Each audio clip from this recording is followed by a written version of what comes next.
你怎么知道这儿有个道观？我掐指能算。那可真厉害。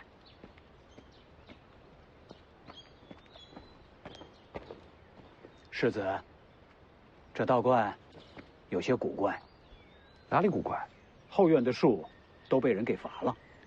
哦，都用来烧火了。烧火了？当时找不到木柴，就把树都给砍了。啊，原来世子来过。3年前跟老黄住过这儿。你过得也不容易啊。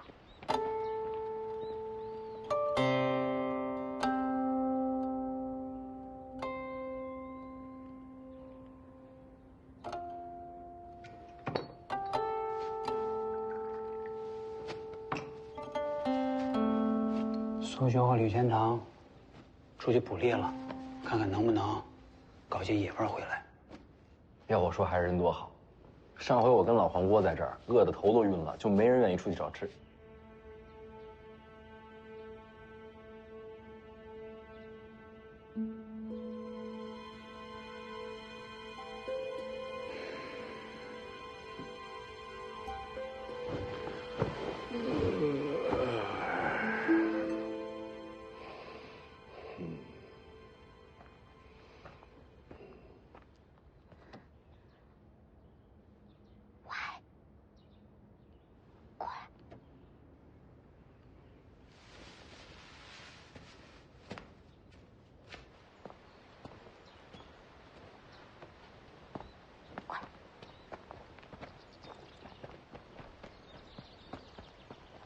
怎么？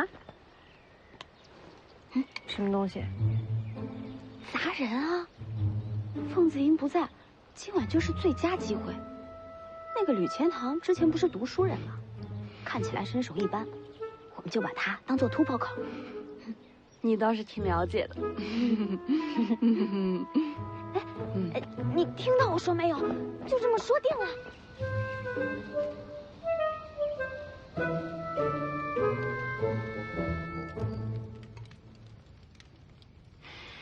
青城山的白果鸡，这都被你们找着了，这下我可不服了。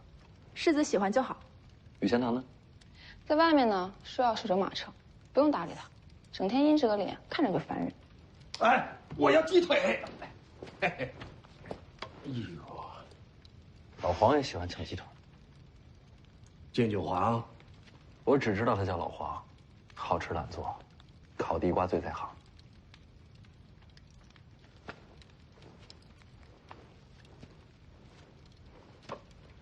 来啊，要吃自己拿。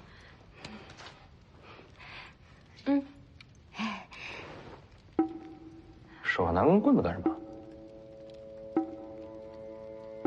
添把火。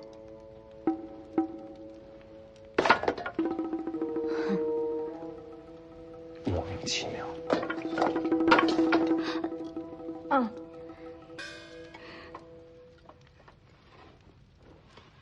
3年前，世子和老黄在这儿待了多久？有些日子。怎么会留在此处？不是留下，是被山匪抓了。这山里有山匪？是啊，看见火光来的。没杀你们？是群傻乎乎的山匪，有老有小。看我跟老黄饿得不行，还分了半只烤鸡给我。还有这样的好事儿？到后来都成了朋友，离开青城的时候给我塞了好多吃的。重游旧地，是想再遇故人。还真挺想见到他们的。若是能看到火光，没准真会出现。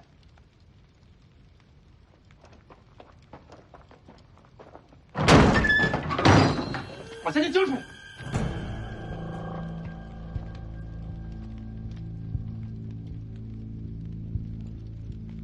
人还不少啊。这就是傻乎乎的山匪。不是他们，奇怪了，这应该是他们的地盘。世子，我常在江湖行走，依我的经验看，占山为王的山匪被换了人，就2种情况。还敢聊天儿？拿我当假人呐？就是。赶紧把钱掏出来！掏出来！站这边，女的站在这边来。第一种被夺权赶走，男的我们是。那第二种呢？被新势力赶尽杀绝。我们一个也不浪费。小丫头还学着别人拿匕首。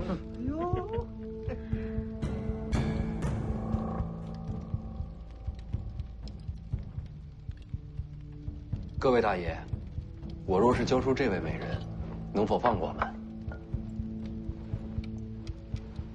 反正我们都要死了，能不能再问个事儿？之前的老孟头去哪儿了？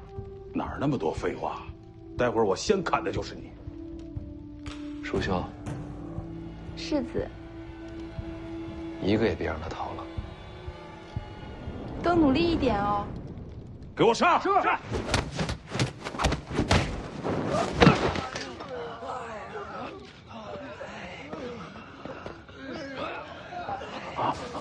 别着急走啊，进来聊。饶命！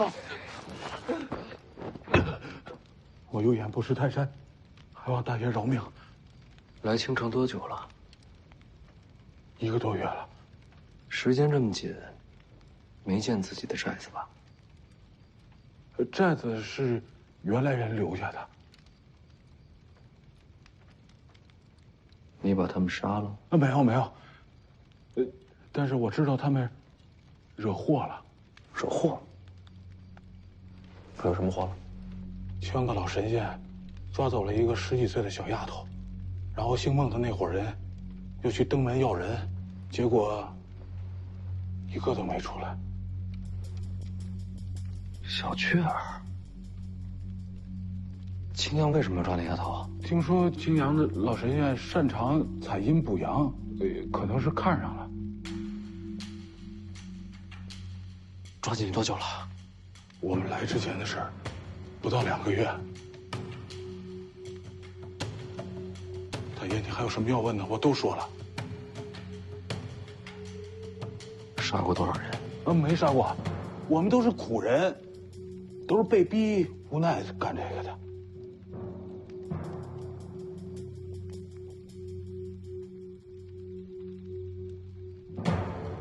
魏爷，在。往南不远有个小坡，过了山窝就是寨子，麻烦魏爷帮我看一眼。好。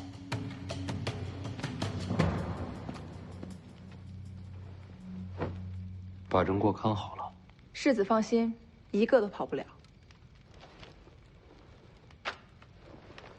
世子去哪儿？出去走走。一起。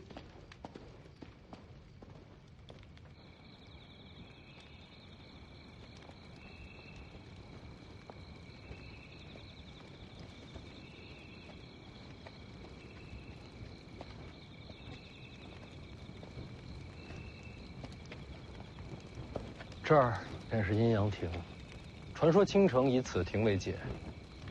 山下是阳间，山上是阴间。阴阳恐怕没这么容易分清吧？是啊，这世上本就是阴阳难分，人鬼莫辨。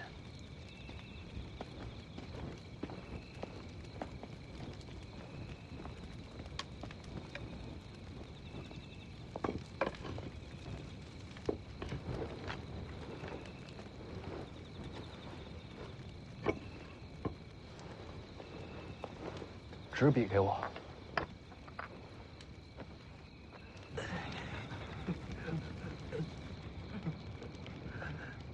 别动。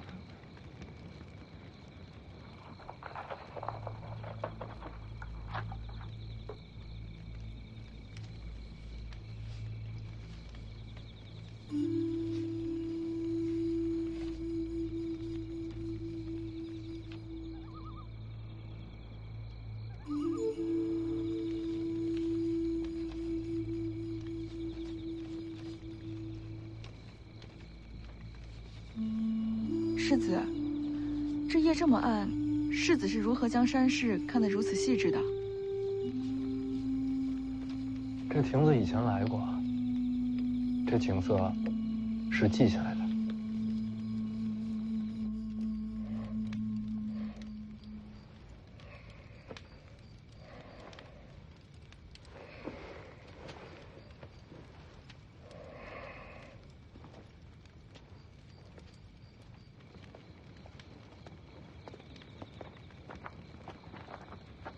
去哪儿？多喝了点水。我怕黑，得找个人陪着。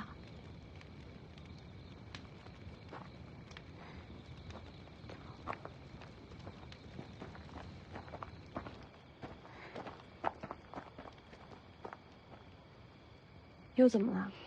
现在人少，正好溜走。没地方可去。是宋关吗？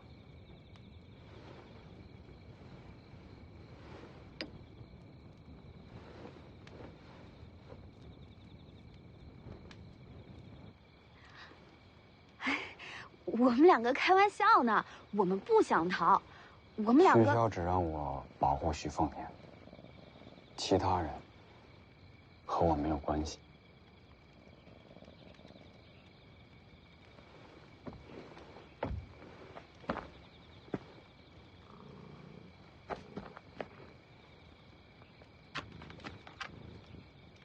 你们走吧，我不拦着。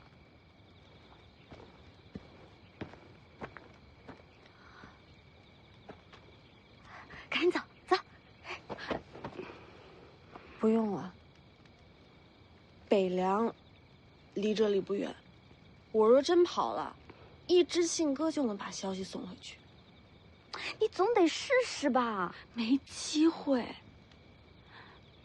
何必徒劳？哎，我。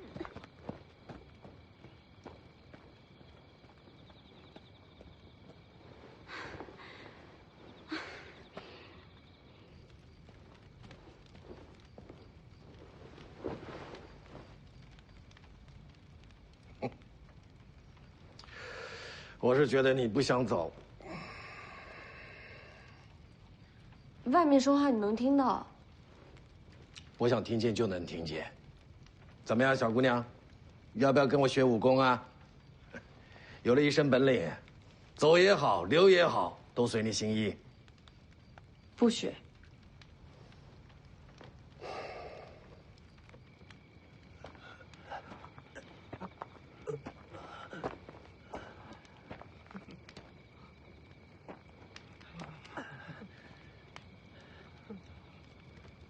世子说了，被伤害的人害怕了，没关系，他们的仇，我们来报。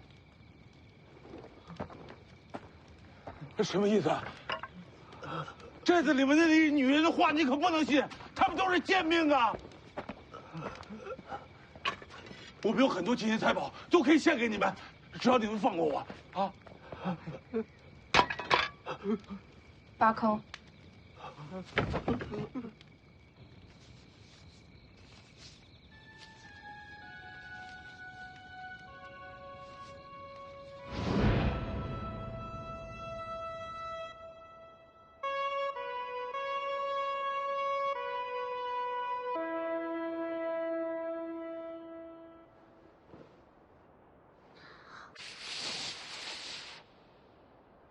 我怎么不行啊？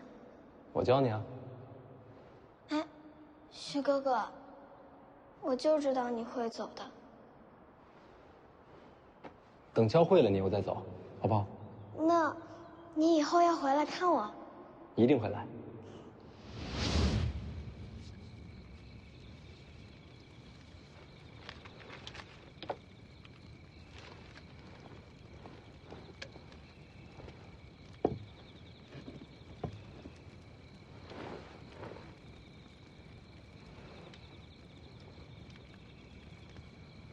世子大宰，这是把山势都记下来了。总不能白走了这河山。人都杀了，舒修和吕全堂把人埋了。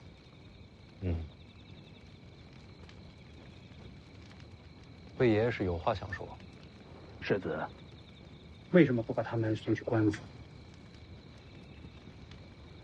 我送去的人，官府未必会杀。跟北凉有仇的，朝廷都会保。当然，这些只是些山匪，无足轻重。但我就是怕万一啊，这么多条人命的仇，不想让他们有机会逃出生路。那些山匪也是罪有应得。不是所有的山匪都这样的。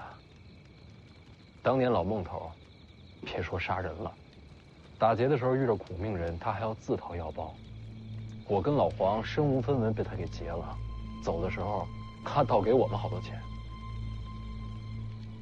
那也算义匪，根本就不能算是匪，只是活不下去的山民罢了。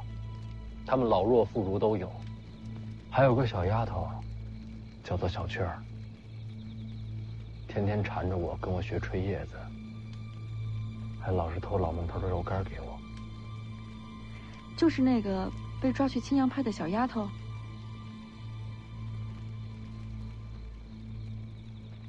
青阳派吴灵素，先帝御赐，青城王名号，自立神霄派，继武陵门派，又是皇室耳目。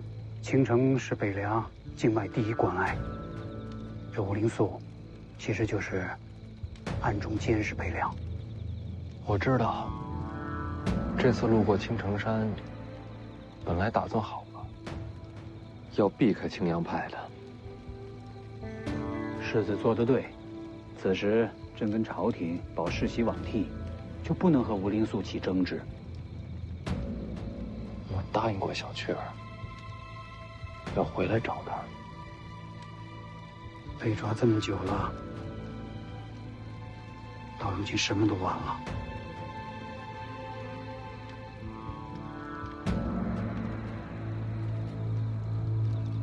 是啊，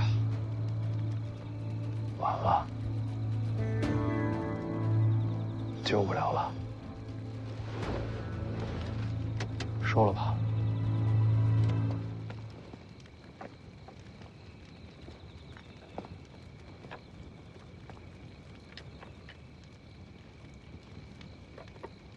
成大使者需借机用人，权衡利弊。反正人已经没法救了，这账大不了将来再算。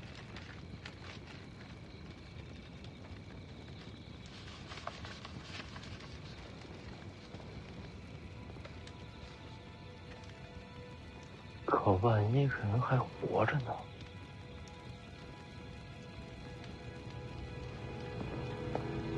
世子，大局为重。魏爷爷，我恐怕不是干大事的人，我要闯着青城山。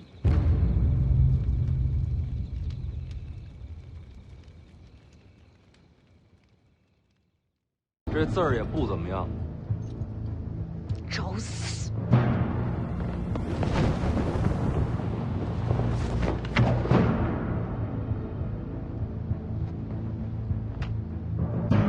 布阵！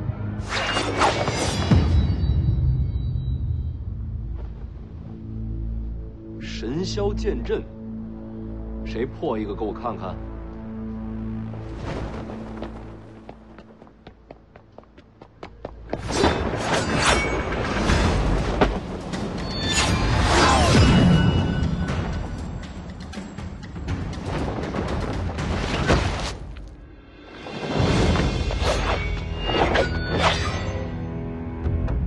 还是换人吧，他可破不了神霄剑阵。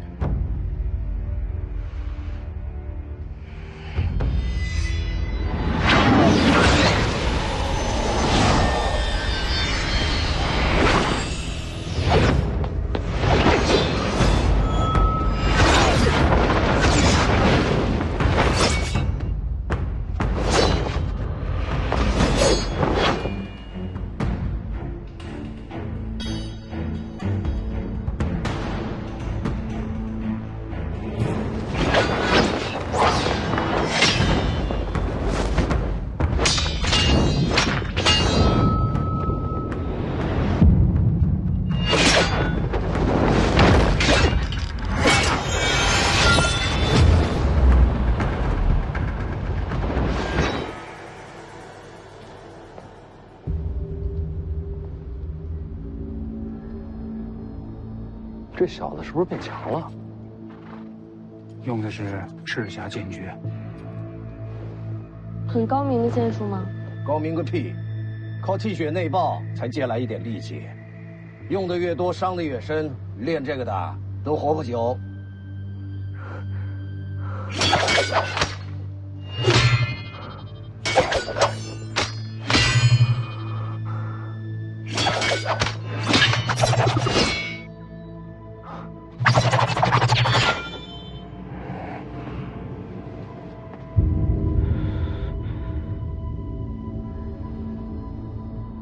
他怎么学会的？王爷给他的。许萧匡的。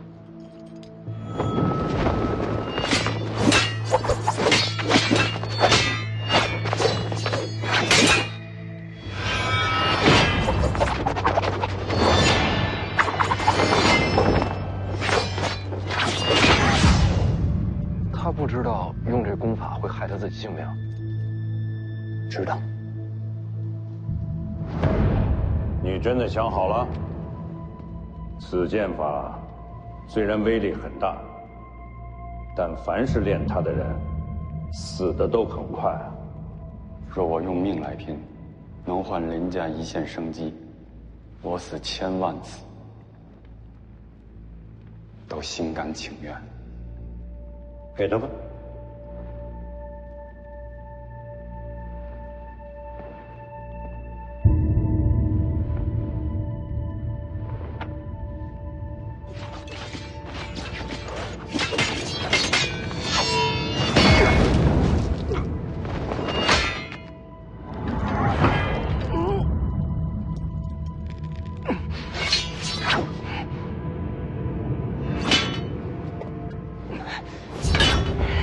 咱们猜猜看，他还要撑多久会有这根火？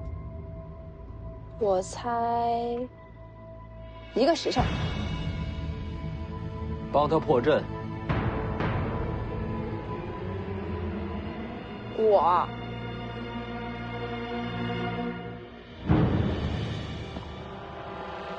世子说什么，就是什么。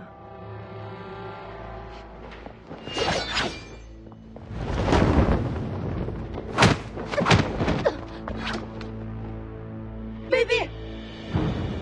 你们这么多人打他一个，还说我们卑鄙，没道理吧？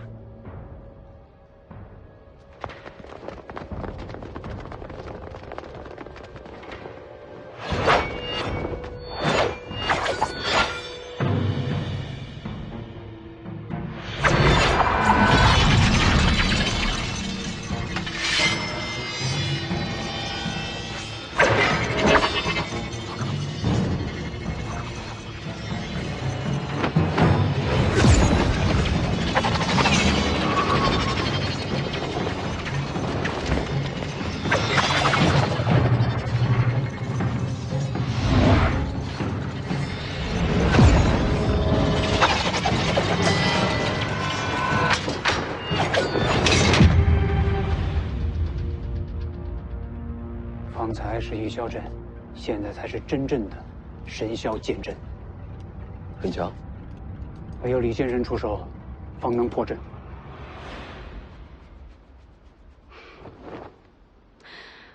你不出手？你拜师我就出手。不出手拉倒。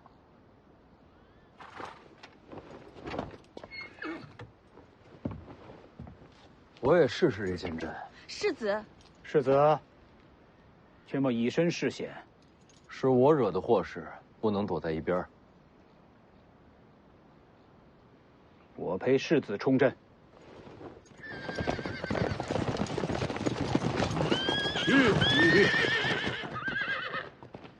世子，死伤者已送回北凉，宁峨眉率凤子营归队。来得正好。先皇留下的石碑，天下闻名的神霄剑阵，敢不敢陪我冲个阵？列阵！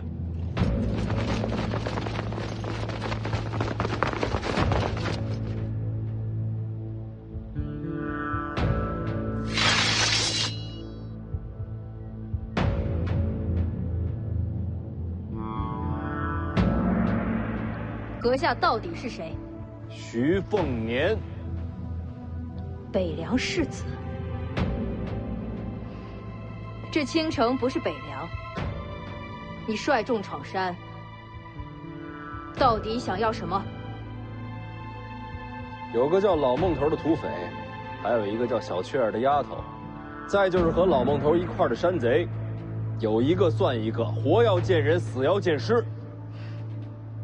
没见过，那就没得谈了。徐哥哥，小雀儿，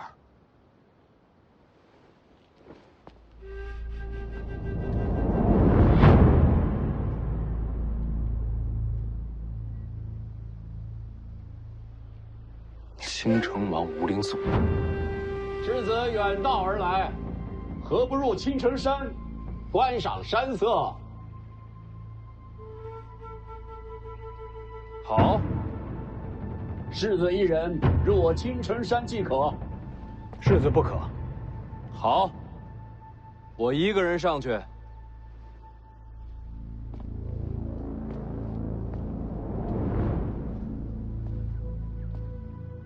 辛苦了，都退回去吧。还没到青州呢，你不能死。当然。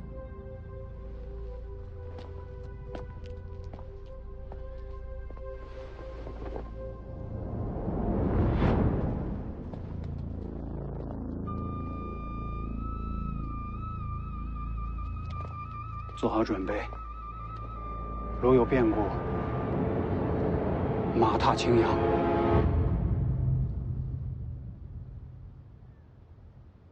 这小子是傻了，真的就一个人静下来。你这丫头也不担心啊？万无一失的局面，有什么好担心的？你是说我肯定会出手救他？不如赌500钱。徐凤年不用你出手，一样能化险为夷。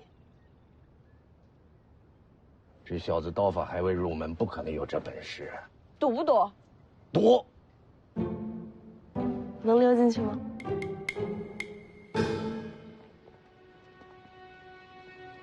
到了。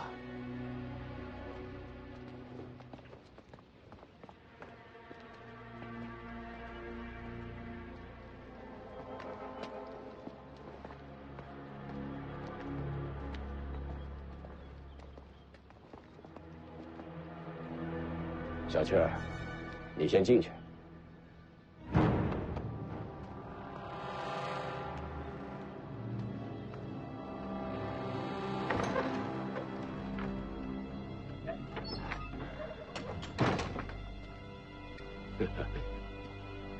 我没想到，世子还真敢进来。把人给我。闯青阳派，就是为了这个山野丫头？你开条件。刚才为你闯阵的那一男一女，是你的侍卫吧？对青阳派无礼，我要他们的命。可以，把人给我，那2个交给你。世子现在就出去，把2个人都拿来。买卖不是这么谈的。这不是买卖。世子入了青城山，命就在我手里，你没得选。这就骗不下去了。你觉得这小子接下来该怎么办？怎么办？谈不了就打呗。他还敢动手啊？怕什么？现在骑虎难下的是那姓吴的。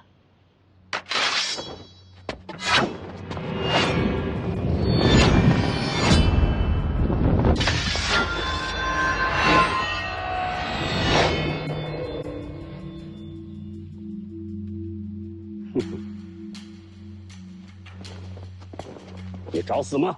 我给你一个机会，把人给我。可现在，你的命在我手里。凤子英就在大门外，所有人都看见我跟你进了青阳派。你想杀我，先想想自己有没有本事杀光门外所有人。只要走了一个，徐骁就会带着北凉铁骑踏平青城山。杀了你，我即刻回京，我就不信徐骁能飞过来找我。不用飞，京城会把你全家绑给北凉。胡说！用你一家性命换徐骁收兵，一本万利。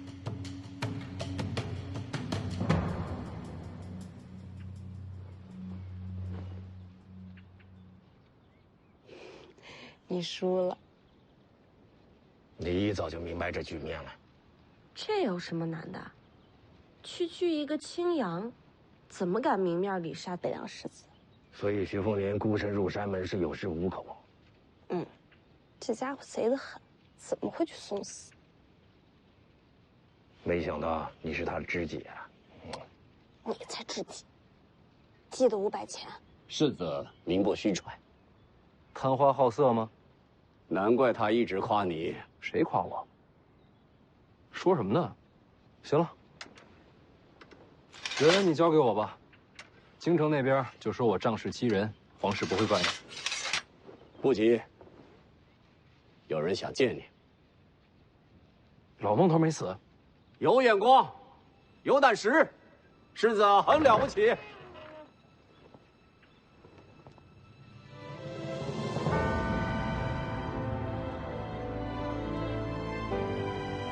姑姑，凤年，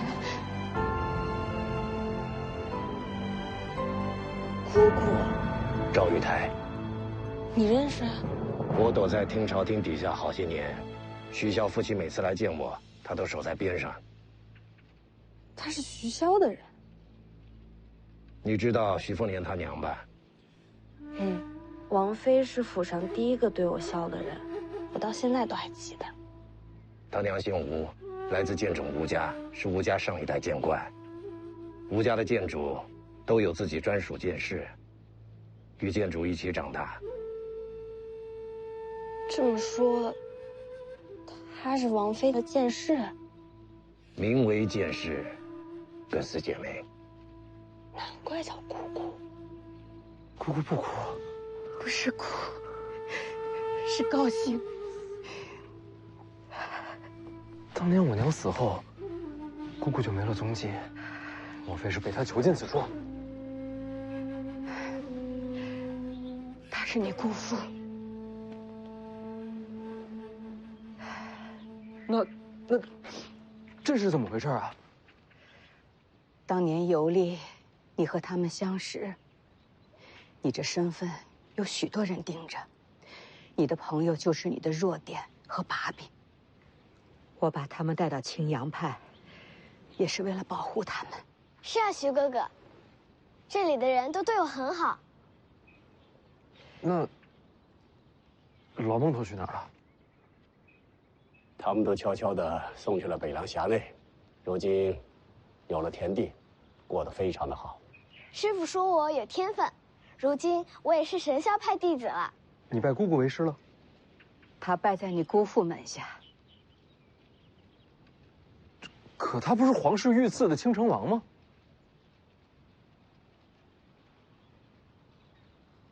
这么多年青阳派仇视北凉，全是假的？是反间，替北凉盯着京城呢。这事徐骁知道？自然知道。你们俩好好聊着，我去周围看看，免得让人瞧见。徐哥哥，我待会儿再来找你。我这些年做的事，稍有疏漏，就会天翻地覆。大将军不敢泄密，也是怕我遇到危险。真是大手笔。青阳派竟是北凉暗线，将来铁骑若出北凉，青城山便是通途，再也掐不住北凉咽喉。不仅仅是青阳派，我真正做的事，比这更重要。还有什么事能比得过这手笔？这些年，我一直在查害了小姐的凶手。啊？谁？世子，快走！姑姑没事，自己人。你家的事我懒得听。那我先退出去。不用退。姑姑接着说，我的事儿不用逼着她。您刚才说您一直在查害我娘的凶手。是。小姐过世起，就一直在查。查出具体结果了吗？小姐离世时，奴婢和大将军才发现她身负重伤。可小姐不肯说出害她的凶手是谁。对手太强，娘是怕报仇害了全家。这些年，我一步步排查日子，细算因果，大概能猜出她何时受的伤。当年小姐曾独自进京，她的伤应该就是那会儿留下的。具体什么时候？那时正怀着世子。凶手人在京城，查出是谁了吗？还没有，一点细节都追查不到。可查不到，本身就是个大案。凶手权势滔天，才能在京城抹去所有线索。大将军让我在青城传出你姑父采阴补阳的好色名声。徐骁这什么路数啊？大将军有话让我转告。他说，你不愿用大将军的方式接手北凉。是。那些山匪，世子杀了吗？杀了。换做大将军，他也会动刀杀人，为亡魂复仇。那些山匪是他安排的。是。官府四面围堵，就是将他们逼到青城。这些人是为世子施刀锋的。大将军还猜到你会孤身闯宫，他事先就说过，这心机手段和他行事并无二致。他说你想走一条新路，可到头来都在大将军为你铺好的路上。我知道世子始终记恨大将军不肯追查小姐的死因。世子，你要明白，此事牵连甚广，必须保密。我明白的。大将军说，你不愿杀人，可事实证明，该动刀的时候，你一样不会手软。世子和大将军，其实本质是一样的人。不，我和他不一样，我不会牺牲家人。世子和大将军的事儿，我不便多说。可大将军和我说了，等你闯上青城，我就把这些年追查到的所有细节都交给你。从此以后，无论多少年，哪怕我和大将军都不在了，可你一定要追查下去，替小姐报仇。他不说，我也会查下去。世子，稍等，我去给你拿些东西。好。抓得太紧了。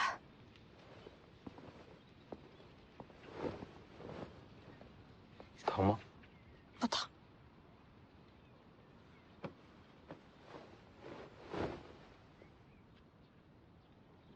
对不起，你怎么也不喊疼啊？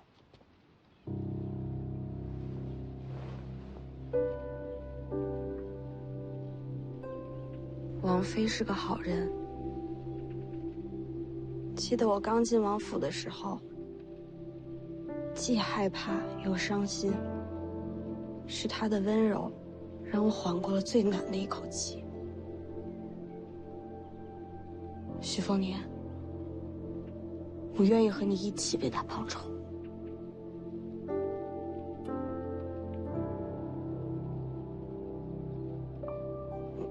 但我和你还是照样势不两立的。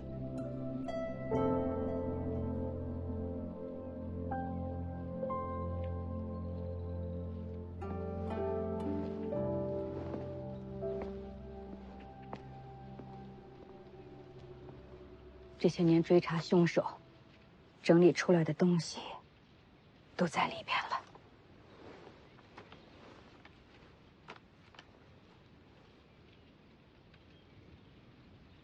姑姑何时嫁给了吴灵素啊？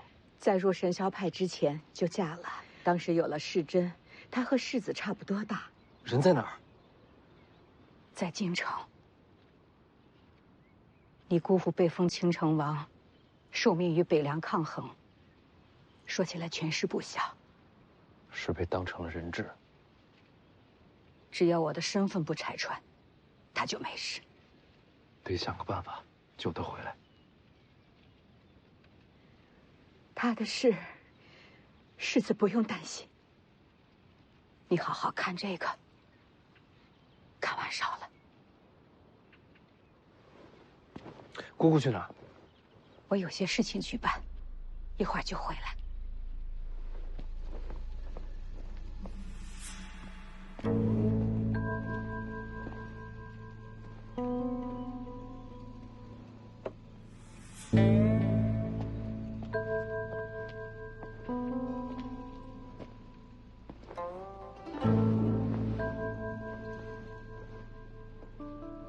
要不你读给我听，还是一字一文？你疯了吧？你姑姑隐姓埋名查了这么多年，多重要的事你让我来读？没事儿。你自己看。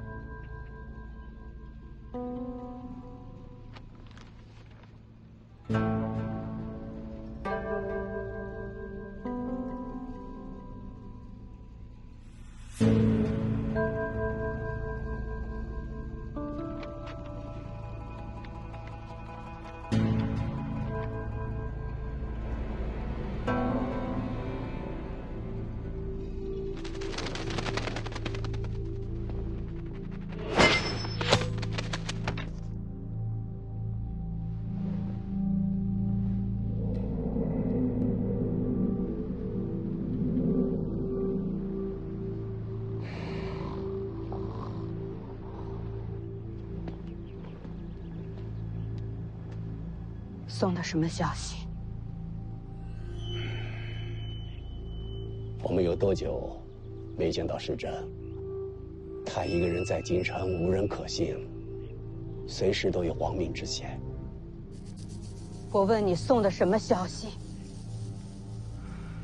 徐凤年此行细节，这本来就要送去京城的，得让他们知道，徐凤年闯剑阵，京城才会更相信我们的立场。还有呢？还有北凉的军营部署，用这个才能换世珍回来。小姐待我如姐妹，我这条命都是她的。只是一份军营部署，并不牵扯绝命。是谁让你这么做的？我救自己的儿子，不用人教。打世珍最后一次传书回来，你就开始心神不宁。是他叫你这么做的。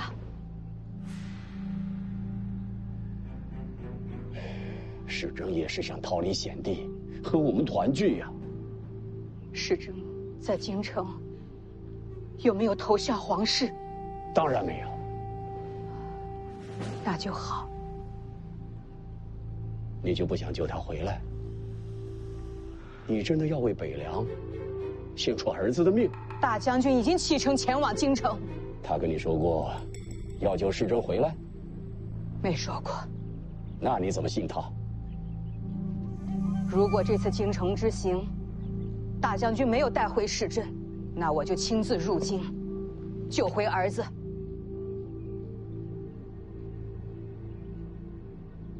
如果你真要把北凉的军情送去京城，那我就只能在小姐的灵前自尽。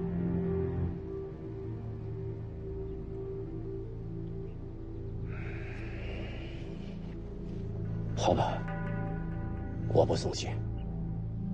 这些事不要讲给世子听。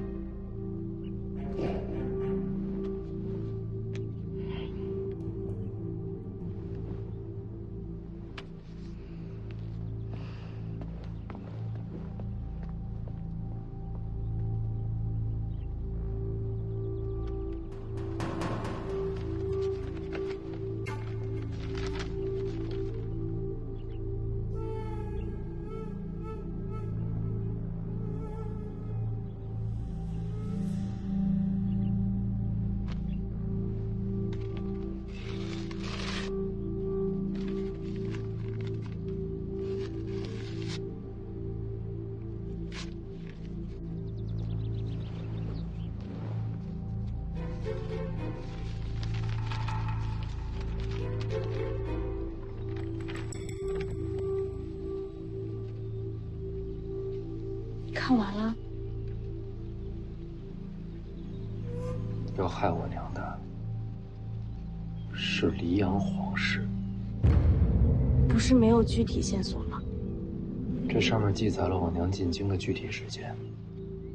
2个要点：一，刚怀了我；二，当时京城正要为徐孝封王。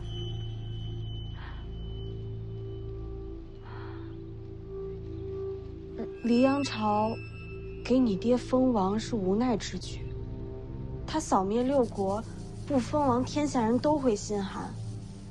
但黎阳皇室绝不希望北凉大军有一个少主，所以我娘怀孕，是皇室最害怕见到的事情。那你的仇人是黎阳皇室啊？是。这结论你爹也能推出来，他为什么不起兵杀进京城？北凉若反，天下必将分崩离析，又不知道要死多少人。因为这个仇都不报了。不是不报，是不该拿天下做筹码。什么意思？当年若真是出动大军，我娘不可能活着离开京城。我想皇室也没那个脸面明着出手，是暗中劫杀。我娘是吴家剑种近100年来第一天才，要想杀她，定是高手。恐怕不止一个。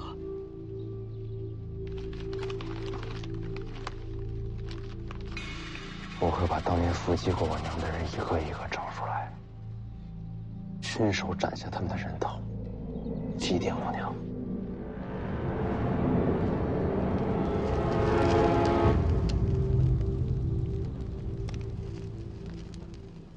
总有一天，我会亲自去京城查明真相。你娘有东西留给你，是什么？跟我来。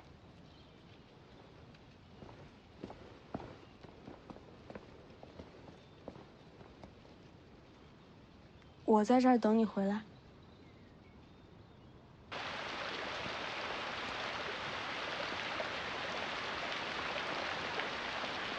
这儿已经离青阳派很远了吧？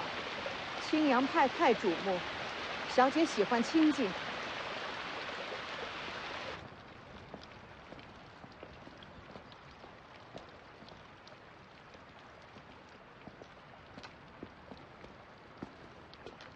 这是什么？我和小姐出自吴家。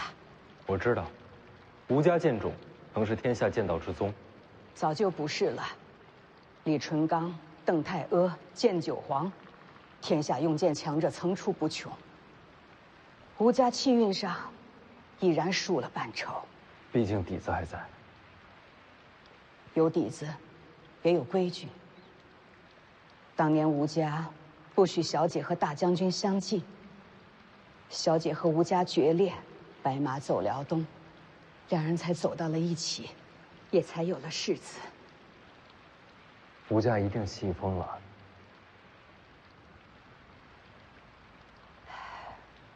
吴家人走后，佩剑都要回归剑种。可小姐已被吴家逐出家门，她的剑已经是回不去了。所以我把小姐的佩剑就封在此处。小姐走之前和我说，世子若是选择习武，她的这把佩剑便交给世子。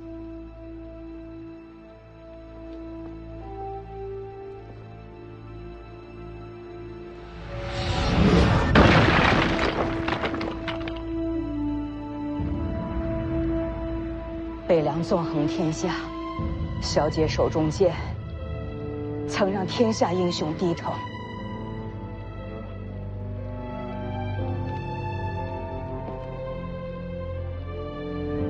小姐还交代，世子若是将来遇到恰巧习剑的好女人，就当是小姐送的聘礼。我怕是遇不到娘亲一般的女子。只要是你喜欢的女子，便是天下最好。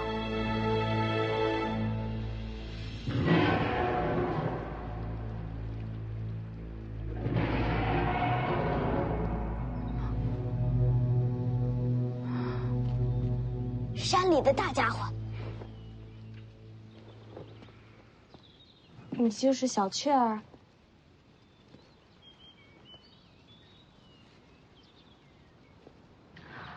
大家伙是老虎吗？是怪物。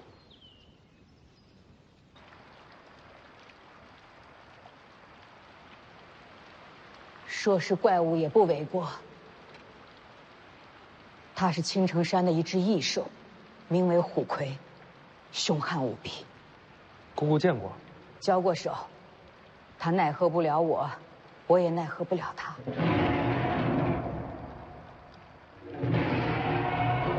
是在争斗。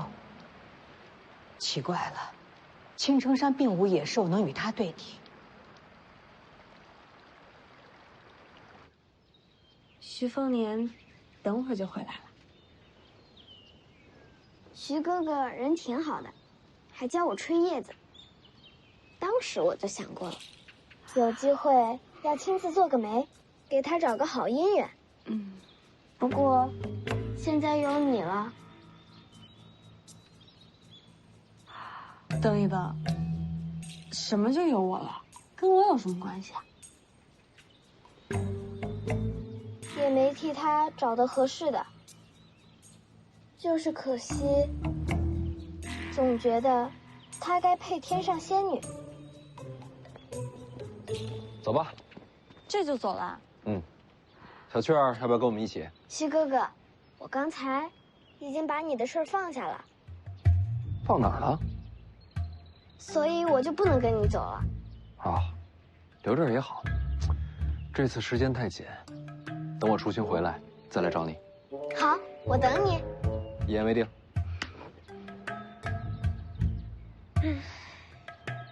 怎么了？我替你可惜，你都不知道，仙女你都错过了，便宜你了。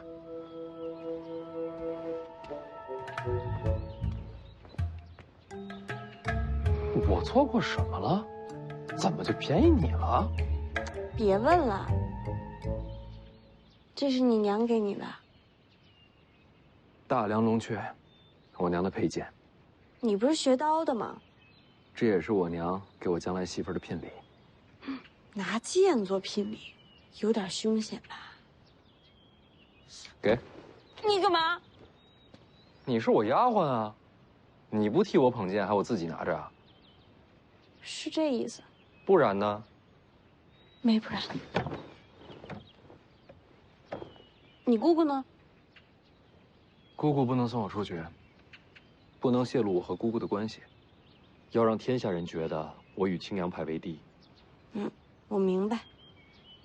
所以你也不能从大门走。我进青阳派，背个剑匣子出去，说不过去吧？所以呢？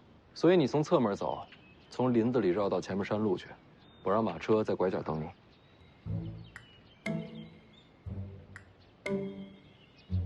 10万行不行？20。成交。我是不是要少了？不对啊。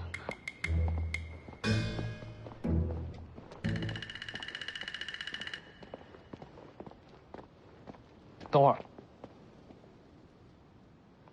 你记住啊，贴着林子走，千万别进山。我又不傻，能不认路吗？你记好了。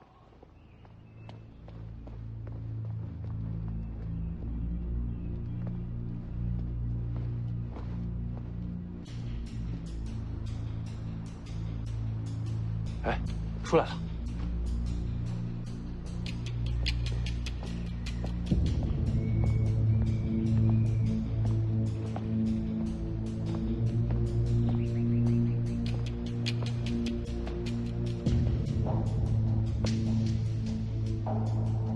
今日所赐，徐凤年铭记在心，你且等着，终有一日我会重返京城。让他走吧。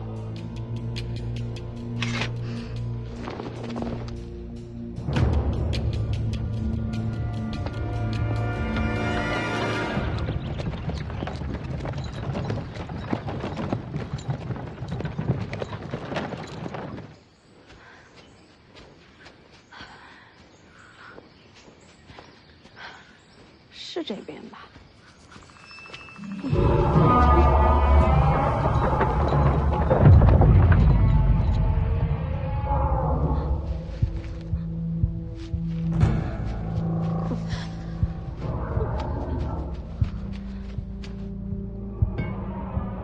听着吼声，像是遇到了绝境。奇怪了，这什么怪兽，敢和虎魁争斗呢？韦爷青鸟，随我进列。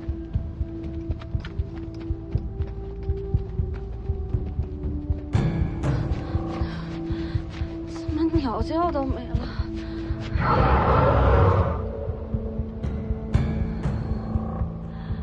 徐凤年。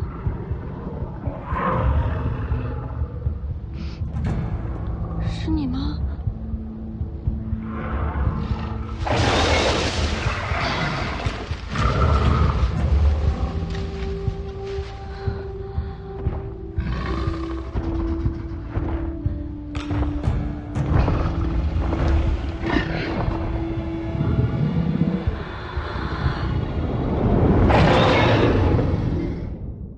该是如此。出了雍州，就到青州了。 青州的靖安王一直和我们北凉针锋相对，世子在青州恐怕会有些波折。楚禄山，在，你就不要随我去京城了啊！我答应过世子的。你们轻装前行，到达青州需要几日？2日便可。啊。哎，你呀，就守在王府门口。 一旦收到了耀英送来的剑穗，你立刻率领本部骑兵赶往青州。义父是要我马踏青州，那不就成造反了吗？那我赶去青州该干些什么呀？啊，到时候凤年会交代给你的。那您怎么办啊？京城确实有很多人想让我死，但我一旦去了那个地方，非但没有人敢动我，而且他们会想方设法的保我周全。 知道为什么吗？有我北凉大军在，义父便高枕无忧。走了。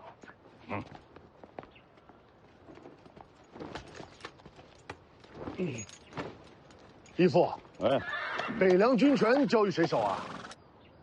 啊，镇守北凉，非陈之豹莫属。行。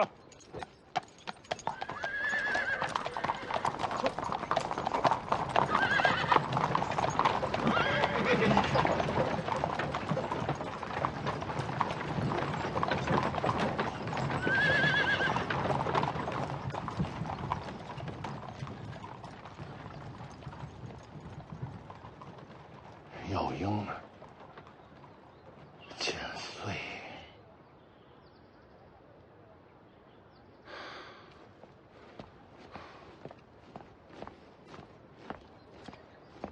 把床给我搬过来，老子就要在这儿等剑穗。老子跟你们说话了，搬床去。是，快去。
将红甲。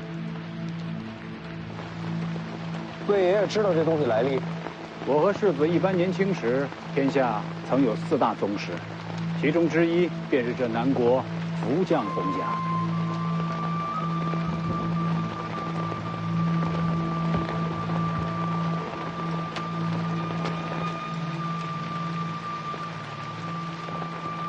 前面拦着那个就是。可这福将红甲人当年刺杀先皇，被人毛韩雕寺亲手剥了甲胄，这尸体和红甲都挂在旗上示众，这可做不了假。奇怪了，这红甲又是哪来的？会不会是福将红甲人的子女？不可能，天下红甲只有一副，如今该藏在皇城才对。我去试试。轮不到魏爷冒险。叔兄，李钱塘，借马一用，随你用。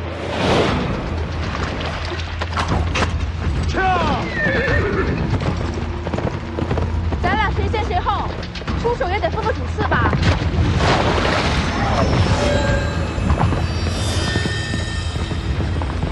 我的。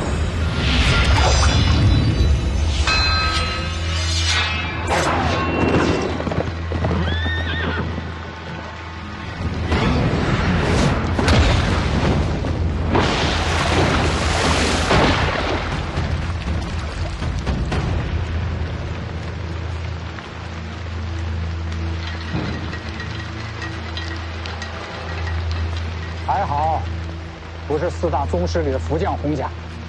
谁说不是？那这福将红甲应该更强才对啊！这红甲出自龙虎，是上古战甲。可是很少人知道，这红甲可以分成5具，对应5行：金木水火土。这是水甲，大雨倾盆，威力最甚。那2个打不过他的，叫他们让开，停手，回来。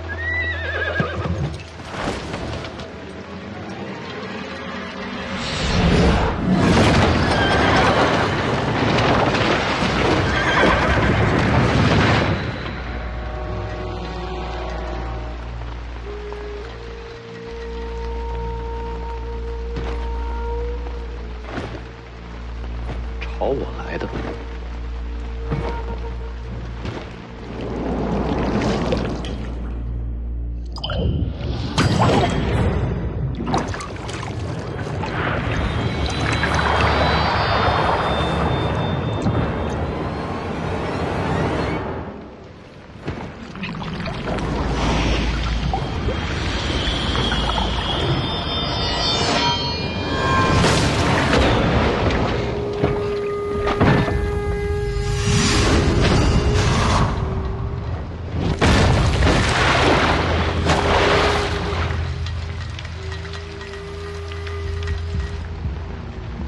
这就完了？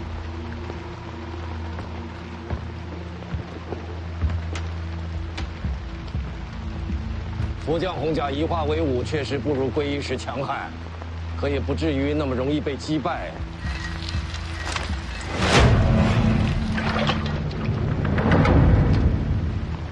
这都没死，虽身有死，这已经不算活人了。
他到底是人还是仙？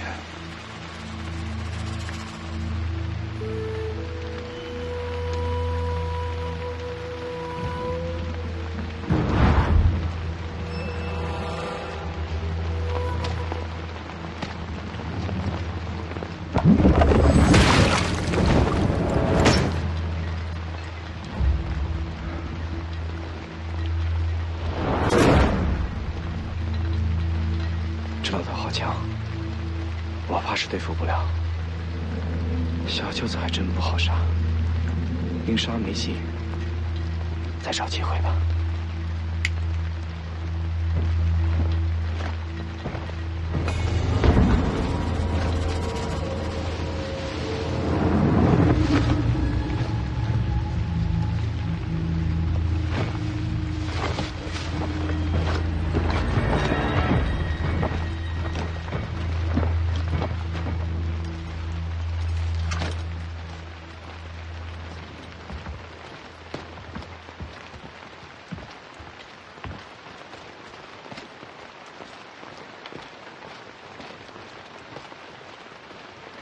幸亏我练的是刀，不然瞧见前辈刚才这2剑，怕是落下阴影，再也没有提剑勇气了。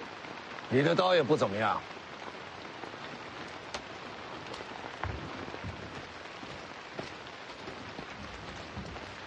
哎，呵呵，怎么样，小丫头？比不过白虎脸。那丫头是不错，可与我相差甚远啊。人家双刀舞的比你好看，嘿嘿，我也会漂亮剑法，长得也比你好看啊，这也能比呀？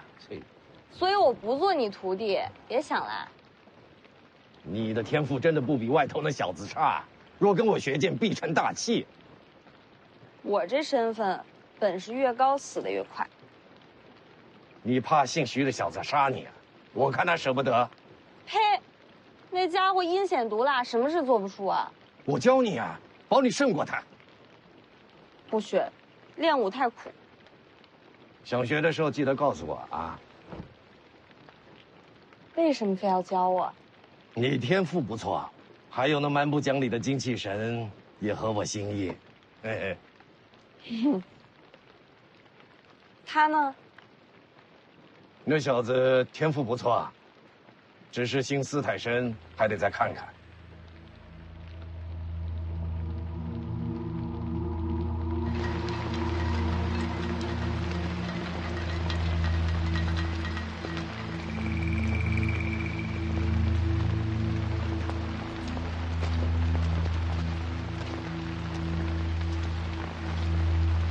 这2剑断了生机，可看上去还活着，怕是最后一口气了。兄弟，你到底是谁？为什么要杀我？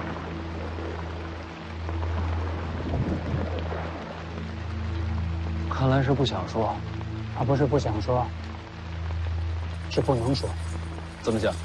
我看了，这人神智受损。神智受损？刚才出手可不像。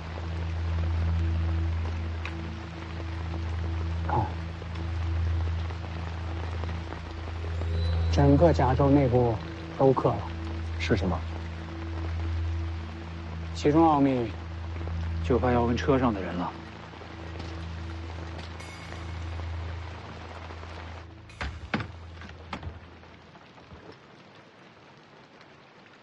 你看，这是什么呀？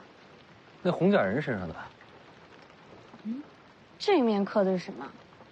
瞧着诡秘。这世上怕是没人知道底细了。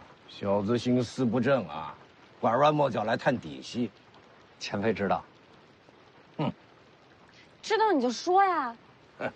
这是真气。真气。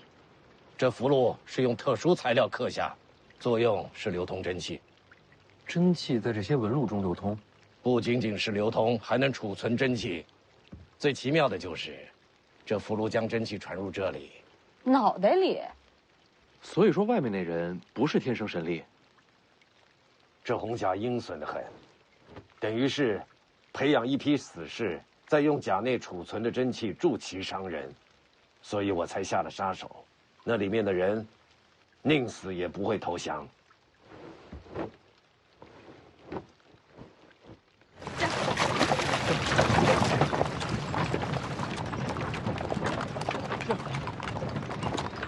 人埋了也就算了，怎么还把那套甲带走了？如此手段，研究看看。前辈说这福将红甲一共5具，虽说这次只来了1具，难保下次不会全都出现。谁说这次只来1具？方才在树林里还有3具等着。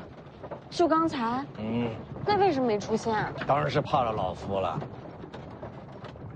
等等，这样加起来也不过4具，还有一个呢？我怎么知道啊？不好，宁峨眉。世子，世子，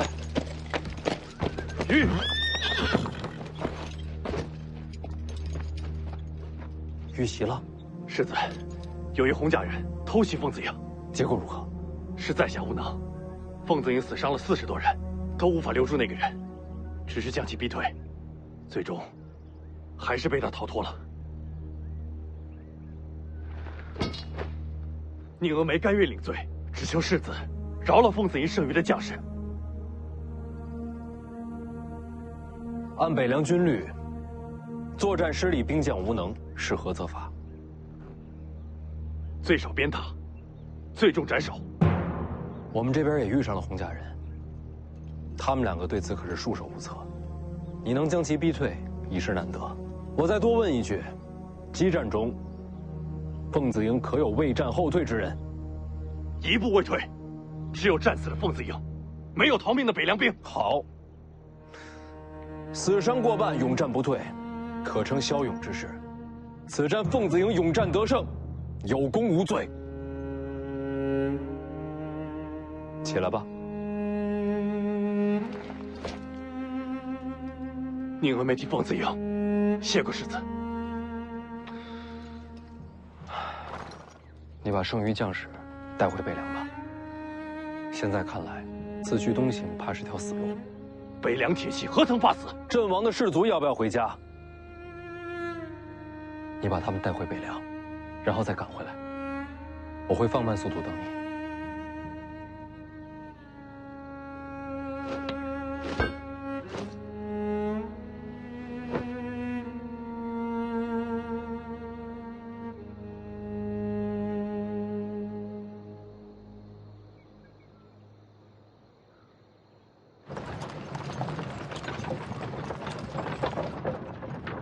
收买人心的手段不错，新兵的不好说，剩下的兵卒恐怕会为你战死。凤子营没那么容易被收买，我也不愿他们战死。你是世子啊，他们为你死是天经地义。我接手北凉就是为了颠覆这样的天经地义。这小子有点古怪啊。不说我，前辈方才那2箭惊天动地，我还是忍不住想问前辈名号。我用剑，你可以猜猜。不用猜了，他是李淳罡。小丫头，你怎么猜到的？剑神李淳罡。60年前，剑神李淳罡横绝一世，一把木马牛，战遍天下，未逢敌手。你的剑我听说过，连我自己都快忘了自己是谁，又有谁还能记得木马牛啊？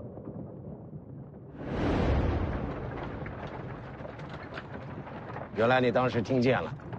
60年，您今日几岁了？修真气的活得都比普通人长。你小子一身大黄庭伽蓝，比我还能熬呢。那既然是上一代剑神，你的剑呢？江宁，不能问吗？没什么不能问的。与王仙芝一战，我的木马牛被他双指折断了。王仙芝赢了，剑都断了，当然是他赢了。然后你要去挑战王仙芝。我就拿个剑匣，不一定非得挑战他。你知道徐丰年要去武帝城？知道。那你还去？你以为我躲在地下是因为败阵断剑怕了王仙芝吗？难道不是？打架打输了有什么可怕的？我躲着，只是因为我发现自己是个蠢货而已。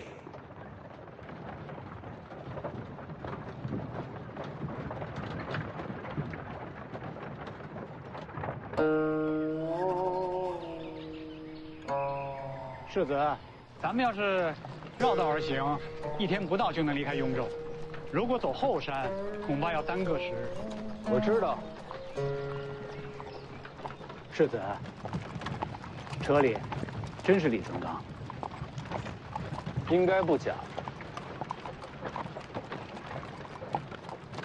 这都怎么了？一个名字变成这样。那可是剑神李存刚啊！江湖代有奇才出，这一位独占鳌头50年，他当年的剑法那是冠绝天下，这风采宇内无双，真是令无数侠女痴迷，天下剑客敬仰啊！顾兄，你也痴迷李剑神吗？我可是听他传说长大的，对我来说，他就像剑神林凡一样。青鸟好像没反应啊。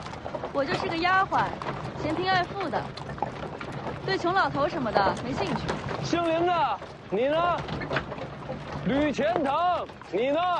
吕钱塘，我好歹是个读书人，他若能考上状元，我便钦佩。这闷葫芦。咱们抓紧赶路，晚上住观里，遮风挡雨。怎么感觉世子越到青城山，就越高兴呢？